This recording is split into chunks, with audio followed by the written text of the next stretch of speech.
The farm, the farm, the farm, the farm, the farm. Right, so this is like a Frankenstein's monster episode of a dying series, perhaps drug out way past its prime, centering around a renewed lease on life that Dwight receives after the wake of his aunt's death. It's like a roller coaster of wordplay there. Hey everybody, I'm Chris, and I'm going through some things, and also I'm reviewing every episode of The Office, and today we are looking at Season 9, Episode 17, The Farm. So let's go.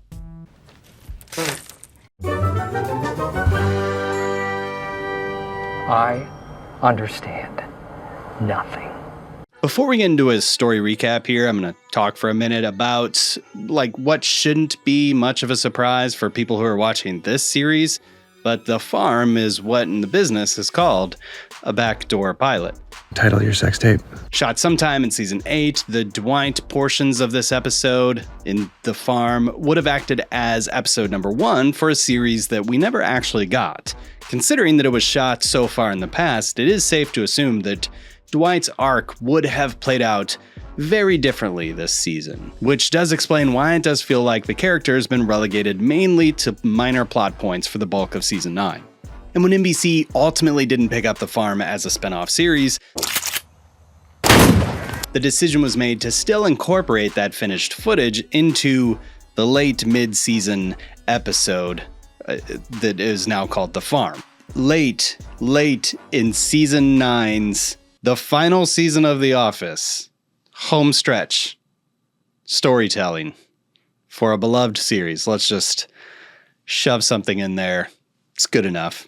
Kind of feels like turning in your cousin's terrible homework just because you didn't want to do your own, but I'll rant about this more later. The obvious problem with this is that the Farm's storyline assumes a post-Angela world for Dwight, which makes the Dwight-Angela Shirley plotline from the previous episode feel a little less meaningful and more like the writers were just rushing and scrambling because maybe they forgot that this was coming down the pipe. And I couldn't find a single source as to why the pilot was not picked up, but the embarrassing stench of that Joey series may have still lingered in the hallowed halls of NBC's upper management. Disappointed me greatly. While I'm certainly criticizing the decisions that led up to this episode taking the form that it did, let's take a moment to speculate on if this series would have been any good in the first place. It's honestly a little too difficult to judge as a pilot because it was cut to pieces in order to cram in the Dunder Mifflin antics with the entire gist of the Farm pilot into this 22-minute mark for this episode, meaning that we are for sure missing moments of character setup, character depth, character motivations, and a whole lot of other crap to be explored. And truth be told, out of what we did get, I found the most compelling aspect of this episode to be the Farm content. Sure, it's shot with a completely different vibe from The Office. Well, maybe not completely different, but it is pretty different. Lighting's definitely different, and some of the reads are a little stilted, but it is a season 1, and that is how it works. I'm Hitler! Overall, I do have positive feelings towards what could have been. I adore Thomas Middleditch, who, by the way, streams Red Dead Redemption role-playing on Twitch. And if that sounds awesome to you, you should go check it out now. Well, after this video. Not to mention that keeping the world of The Office alive in some way, shape, or form, I don't know, feels like it would have been successful for NBC one way or the other, especially if it were to make it into the post-Netflix streaming world and all the fandom for The Office that came about because of that. I am certain, nevertheless, that I would have watched every episode of The Farm. But back to this episode as it exists in Season 9 of The Office, I personally think that it was a huge mistake to cram this into a season that was already suffering on multiple fronts. Not only does The Farm rank as one of the worst episodes of Season 9, it wasn't even super clear to casual fans of the show why it had such a different vibe. I myself, an Office connoisseur, water cooler kind of fan, but I didn't follow TV and film and celebrities on Twitter. I still don't. So when this came on, I was completely in the dark. I was like, going for something here. I'm not sure what it is, and then boom, next episode, they act like nothing ever happened. I mean, I guess what's-her-face is still there. But this episode, in my humble-ish opinion, suffers the most from the senioritis that was going on and plaguing the office throughout season 9 and mostly manifesting itself into good enough type decisions. Now, for sure, a lot of things that I've complained about throughout the season 9 field guides would suggest that there were multiple people at multiple levels with conflicting ideas about what to do. And with no clear, this is the right thing, this is the wrong thing, or people overstepping, or whatever may have happened. But I'll save the rest of the ranting for the ratings, and I have like so much more to get to. But the story first. The Dunder Mifflin plot is the simplest to explain with just clips, so I'll do that really quick. My name is Todd Packer, and I am in recovery. I'm here to make amends. Before we accept these cupcakes, I think we need to have a conversation privately. So we're all agreed no one touches those cupcakes? Great to see you all again. Take care. It's just a cupcake now. No, it's the principle of the thing. Oh my God, I forgive him. I spent 6 hours carefully removing the frosting and then layering in a variety of drugs, some legal, some not. Packer laced the cupcakes. No! Pretty normal night. My night was just like that. Wow, he is officially the worst human being. Done. And the farm pilot was a little bit more convoluted, but Dwight's Aunt Shirley passes away, and the family and neighbors assemble to mourn. The services introduce us to a handful of Dwight's never-before-mentioned, unless mechanic corrects me, siblings, as well as a boatload of Schrute family traditions, some that I think conflict with others. I will either invite you to Saturday's funeral by sprinkling red, fertile dirt in your face. So I forgot about this old custom. If a man is interested in courting a woman, he may throw the beaks of a crow at her, and then she has to destroy the beaks. I don't think we have to do this.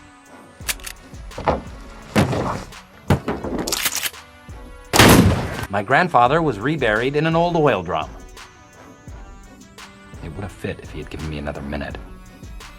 But that's families, I guess. But creating the bulk of the drama for this episode and what maybe the series would have become, Aunt Shirley leaves Dwight, Fanny, and Jeb, who are not her kids. And I guess I had assumed Mose and this guy was her kids, but maybe that's different branch of the family. Either way, they're going to get the 1,600-acre farm if they so choose.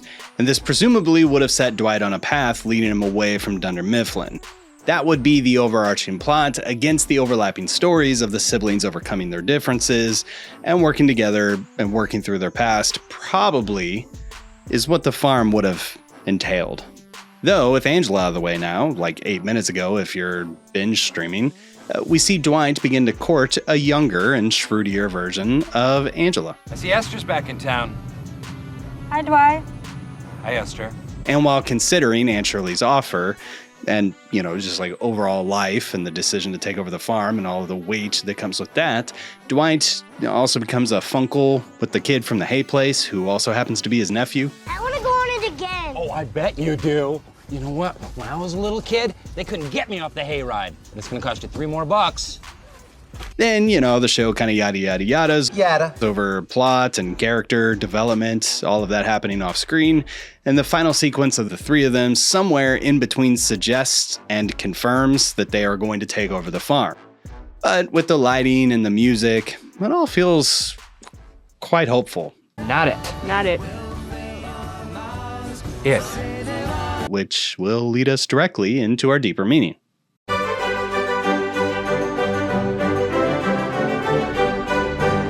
What does a bean mean? Someone please explain it to Kat. Okay, I'm not even going to try to wrap in the poison cupcakes into this because obviously it was an afterthought, but bonus points if I can figure out how to do so on the fly. And as a general rule, I will be treating this as a continuation of the season 9 episode of The Office rather than like a standalone farm pilot for a 5-season spinoff that we never got. Also, fair warning, as death is a key plot element of this episode, along with some things going on in my life, we are going to be getting a little heavy here, talking about death. So skip to the ratings timestamp. Should be in the comments if you don't want to hear any of that right now, and I totally get it. Right, so this episode is coming at maybe the most opportune or the worst time for me to talk about this, as my father-in-law passed away last week. While his health was declining for a little bit, it began to escalate rapidly, and he passed away. And in my opinion, way too young, and it's been really difficult for the family just to process and, deal with everything that comes along with the death of a father. And just a few days ago, during his memorial service, a few of his children volunteered to speak, which included my wife. But in the middle of all of that, she leaned over and she said, I can't go up there. So she asked me to read her statement for her. And I never really know how to act in these situations, but I walked up there. There's probably 150 or so people there. And I wouldn't say I'm an emotional person by any stretch of the imagination, but there was a line that she wrote into this note that hit me in the grief bone, in which she talked about how the moon is drifting away from the earth slowly, year over year, inch by inch, and that someday in the far distant future, it's inevitably going to be gone. It's going to leave us in darkness and loneliness. And that if humans make it that far into the future, it's going to be up to one another to light up the night for everyone else. And that while the death of her childhood hero was tearing her down, making it feel like, or maybe making it look like she's lost her North Star, that she could look out and that she could see a community of people who were coming together to cope as they stumble around in the dark together and truly creating that idea of light in the darkness. And as I watched and analyzed these people, as I do, a lot of these people I've known for more than half of my life. I saw them laying down grudges, big and small, and embracing one another in ways I've never seen them do, and reconnect over pizza and beer. And I couldn't help but think about the duality of death, that something so terrible could actually bring something so good. Not better, of course, but undeniably good. While the heavier aspects of death are kept relatively light in The Farm, the deeper meaning, I think, of The Farm is a look at the dual nature of death, that Shirley's death ends up bringing life to her dead farm and breathes some new life, purpose, and connection into some dead relationships in her family. It sets a new course for these people. Okay, so the duality of life and death maybe actually reversed in the Packers laced cupcakes is somehow you can have something so sweet bringing something with such pain. That's my therapy. But anyway, as she closed out that note, she just talked about make sure that you're the light to people who are stumbling around in the darkness with you. So, that's what I got. Let's rate this episode. This is the worst. I said a long time ago that this series is like my crappy version of therapy, so thanks for that. And join my Patreon and pay me for therapy. That would be great. It's actually paying my editors, so, it's not me. So the cold opening works. I don't think that this is going to top any charts. I'm going to give it a 3 out of 5, though, because it probably gets a slight bump out of the novelty for the whole thing. Oh, thank God. And as for the episode, I can't get over the sense of good enough. While the behind-the-scenes content that's been released over the years depicts the back of the offices to be a joyful, yet extremely stressful atmosphere, full of people who have a full passion for this story. I can't shake the feeling that good enough was the strategy for including The Farm into this season. Writers seem to be scrambling to pull something together to function as a B-plot, and it's rough. Noticeably rough, like Power Rangers level of stitching going on here. There's no real arc to speak of. Pam's a bit more extra, literally just to serve the story to keep us engaged and going in this. Wait, before we accept these cupcakes, I think we need to have a conversation. Otherwise, it would have been cotton candy.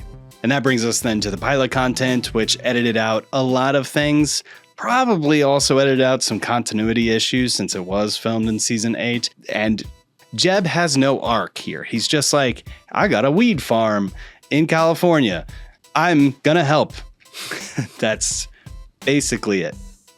And so what we got in this 22-minute Frankenstein's Monster episode isn't deep enough to make me feel what the resolution is trying to make me feel. Further, imagine season 9 without having to shoehorn in this episode, where they could have really developed the Angela, Dwight, will they, won't they, instead of knowing that in episode 17, we're gonna have to have Dwight for like 4 episodes kind of have a side chick. The farm, sans the cupcake stuff, should make for an excellent Superfan episode, to be honest with you. Really, even just saying that, I'm curious why the farm pilot as a whole never made it to the DVD in any way, shape, or form, like Threat Level Midnight did. The scarn sounds gay. It is gay. And straight. And black. And white. I do wonder if there's some sort of legality, maybe a different studio produced it. I don't really know how all of that works. I don't hate the farm episode as we have it, but I can't rate it good. I lament while watching this for what the series could have been if this episode didn't exist. But at the same time, I really like Thomas Middleditch, and there's an endless well of Schrute traditions and lore that we get in this episode. It's very complicated, like a poison cupcake. All up, I give The Farm a 2 out of 5. What is this? Oh, God.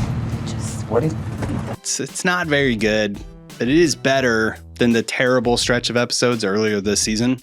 But I want to thank you for watching this, and I thank everyone who supports the channel, which includes this growing list of fine folks, some of which I'll name, starting with our Dundee's hosts, Amber Piercy, Anna, Dark Lasagna, and our Inner Circle members, Avery, Heidi and the Una, Valerie, Jackie Estes, Mooch, Yesher, and Native Penguin. Thank you so much for supporting the channel. I really appreciate it. If you like what I'm doing here and you want to support us moving forward, find those links in the description. You support financial support to pay my editors, and I appreciate that. Or if you don't want to contribute in that way, you could just give this video a like and subscribe if you haven't. And if you do so, you'll get notified next week when we discuss the promos. Oh! What? Which means we have 6, count them, 6 more Office Field Guides left in this series. As always, thanks for watching, and we'll see you next time.